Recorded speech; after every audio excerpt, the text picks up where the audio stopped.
I was born with a natural colostrum scent. Any baby brought near me stops crying. The owner of a postpartum care center was so amazed she offered me $50,000 a month on the spot. I refused and crossed the ocean to study the hardest discipline there is, finance. Because in my last life, I'd entered the richest family in Granboro as their top-rated maternity nanny, hired to care for the tycoon's only daughter and her newborn. At the baby's 1-month celebration, a piece of women's underwear reeking of scent suddenly fell from the tycoon's live-in son-in-law's arms. Confronted, that bastard swore I'd thrown myself at him, been rejected, and planted my own underwear on him to frame him. I explained desperately, but the scent on the underwear was identical to mine, and the tycoon's daughter had me dragged out and set the dog on me until I was dead. My parents came to the Walker estate demanding justice. They were butchered and fed to the fish. When I opened my eyes again, I forced myself to refuse the $50,000 a month salary, crossed the ocean, and ground myself into a chief securities analyst. I landed a position at Oceanic International on a 7-figure package and got invited to the baby's 1-month celebration for a business partner's grandson, a chance to size the family up in person. At the banquet, a piece of underwear fell from the same son-in-law's arms again. Facing the tycoon's interrogation, Samuel Weiss didn't flinch. His gaze swept past the crowd, found me, and he pointed. She crawled into my bed and tried to seduce me. When I refused, she stuffed her own underwear on me to set me up. I swear to God, I have never done anything to betray Effie. The lace was stained. The generous cup size clearly did not belong to Effie Walker's slight frame. She was staring at me like she wanted to carve me apart with her bare hands. I set my wine glass down without hurrying. No panic this time, not like the last life. I looked straight at Samuel Weiss and spoke. Samuel Weiss, you can eat whatever garbage you want, but watch what comes out of your mouth. I left Arden to study abroad when I was 18. I only returned today. You, on the other hand, have never set foot outside this country in your life. Today is the first time we've ever met.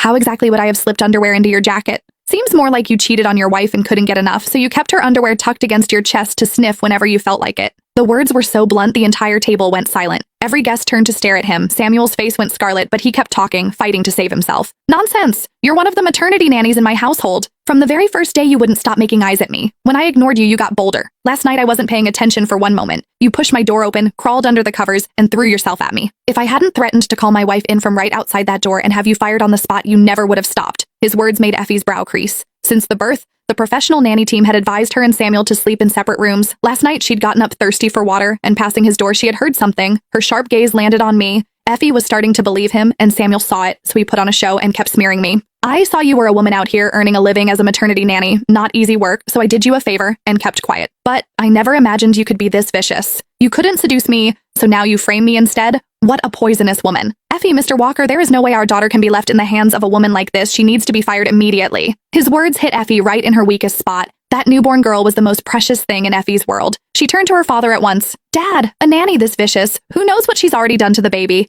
Bring Brutus out, let him drag the truth out of her. Eric nodded. A second later, an enormous iron cage was wheeled to the center of the banquet hall.